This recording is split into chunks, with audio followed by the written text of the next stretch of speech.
So இந்த problem வந்து பார்த்தீங்கன்னா ஒரு ஈக்லிபிரியம் கான்ஸ்டன்ட்டை பேஸ் பண்ண ஒரு சிம்பிளான ஒரு ப்ராப்ளம் தான்.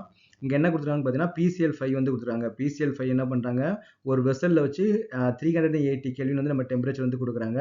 380 கெல்வின்றது வந்து பார்த்தீங்கன்னா அபோவ் 100 டிகிரி தான் இல்லையா. நீங்கள் 273 மைனஸ் பண்ணீங்கன்னு பார்த்தீங்கன்னா 107 டிகிரி சென்டிகிரேட் வந்து நமக்கு வந்து வரும். அப்போ அது ஒரு ஹை டெம்பரேச்சர். அப்போ அந்த ஹை டெம்பரேச்சர் நமக்கு என்ன ஆகும், PCl5 ஓகே. ஸோ PCl5 நமக்கு என்ன ஆகும் பார்த்தீங்கன்னா டீகம்போஸ் ஆகும். PCl3 ஆகவும் ப்ளஸ் வந்து Cl2 ஆகவும் நமக்கு வந்து டீகம்போஸ் ஆகும் இல்லையா. இங்கே நமக்கு என்ன கொடுத்துருக்காங்கன்னா இனிஷியலாக வந்து தன்னை 3 மோல் வந்து கொடுத்துருக்காங்க. அப்போ இது இனிஷியலாக 3 மோல் இருந்துச்சு அப்படின்னா இங்கே PCl3 வந்து நமக்கு வந்து இருக்காது, இதை 0ன்னு வச்சுப்போம். குளோரின் வந்து நமக்கு வந்து இருக்காது, நம்ம இது 0ன்னு வச்சுக்கலாம். அப்போ கொஞ்ச நேரம் கழிச்சு என்ன ஆகுது, ரியாக்ஷன் நடந்து ஈக்குவலிபிரியம் அட்டைன் ஆகும்போது நமக்கு என்ன ஆயிருக்குன்னு பார்த்தீங்கன்னா வந்து எக்ஸ் வந்து நமக்கு வந்து டிக்ரீஸ் ஆயிருக்கும். அப்போ இது நமக்கு என்ன எக்ஸ் வந்து ஃபார்ம் ஆயிருக்கும், இதுவும் நமக்கு வந்து எக்ஸ் வந்து நமக்கு வந்து ஃபார்ம் ஆயிருக்கும். ஓகேவா. அப்போ நமக்கு வந்து கேசி வேல்யூ நமக்கு என்ன வரும், அப்போ KC which is equal to product concentration. இந்த ப்ராடக்டோட கான்சன்ட்ரேஷன் எது, PCl3 Cl2 ரெண்டோட கான்சன்ட்ரேஷன் நமக்கு என்ன வரும் பார்த்தீங்கன்னா எக்ஸ் ஸ்கொயர் டிவைட் பை ரியாக்டனோட கான்சன்ட்ரேஷன் நமக்கு என்ன வரும்னா 3 மைனஸ் எக்ஸ். இப்போ நமக்கு வந்து கேசியோட வேல்யூ நமக்கு வந்து கொடுத்துருக்காங்க. கேசியோட வேல்யூ என்ன கொடுத்துருக்காங்க 1.8. அப்போ 1.8 which is equal to x square divide by நமக்கு என்ன கொடுத்தா 3 மைனஸ் எக்ஸ் வந்து கொடுக்குறாங்க.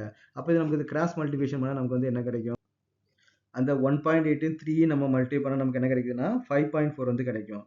அப்போ 5.4 அப்போ minus 1.8 X equal to X ஸ்கொயர்னு நமக்கு வந்து கிடைக்குது இல்லையா.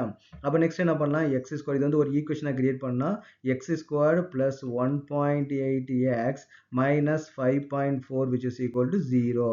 அப்போ நமக்கு வந்து பார்த்தீங்கன்னா ஒரு குவாட்ரேட்டிக் ஈக்குவேஷன் வந்து நமக்கு வந்து கிடைக்குது. அப்போ இது நமக்கு வந்து ப்ராப்ளம் சால்வ் பண்ணுறதுக்கு நமக்கு எக்ஸ் கண்டுபிடிக்கிறது நமக்கு என்ன formula, minus b plus or minus root of b squared minus 4ac divided by நமக்கு வந்து 2a வந்து நமக்கு வந்து வரும்.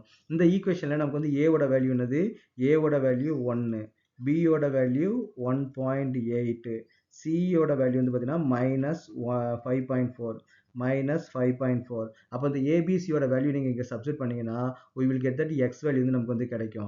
அப்போ அந்த எக்ஸ் வேல்யூ நீங்கள் வந்து இங்கே சப்ஸ்டிட் பண்ணீங்க அப்படின்னா PCl5ஓட கான்சன்ட்ரேஷன் என்னது, குளோரினோட PCl3ஓட கான்சன்ட்ரேஷன் என்னது, குளோரினோட கான்சன்ட்ரேஷன் என்னன்றதை நம்ம வந்து கண்டுபிடிக்கலாம். ஓகே. ஸோ இது வந்து பார்த்தீங்கன்னா இது வந்து கான்செப்ட் வந்து சிம்பிள் கான்செப்ட் தான். கேசி போடுறோம், ஒரு குவாட்ரேட்டிக் ஈக்குவேஷன் வந்து ஃபார்ம் பண்ணுறோம், அதுலேருந்து எக்ஸை கண்டுபிடிக்கிறோம், எக்ஸ் வந்து நம்ம சப்ஸ்டிட் பண்ணுறோம். ஆனால் இந்த குவாட்ரேட்டிக் ஈக்குவேஷன் வந்து சால்வ் பண்ணுறது கொஞ்சம் நமக்கு வந்து லென்த்தியாக போகும். இந்த கால்குலேஷன் வந்து பார்த்தீங்கன்னா கொஞ்சம் கேர்ஃபுல்லாக இருக்கணும். ஏன்னா ஸ்கொயர் ரூட் வரும், ப்ளஸ் ஆர் மைனஸ் வந்து வரும். அதெல்லாம் எப்படி அப்ரோச் பண்ணுறதை நீங்கள் வந்து கொஞ்சம் கேர்ஃபுல்லாக வாட்ச் பண்ணிக்கணும். இதை டீட்டெயில்டாக எக்ஸ்பிளைன் பண்ணி நான் வந்து ஃபுல் வீடியோ போட்டிருக்கிறேன்.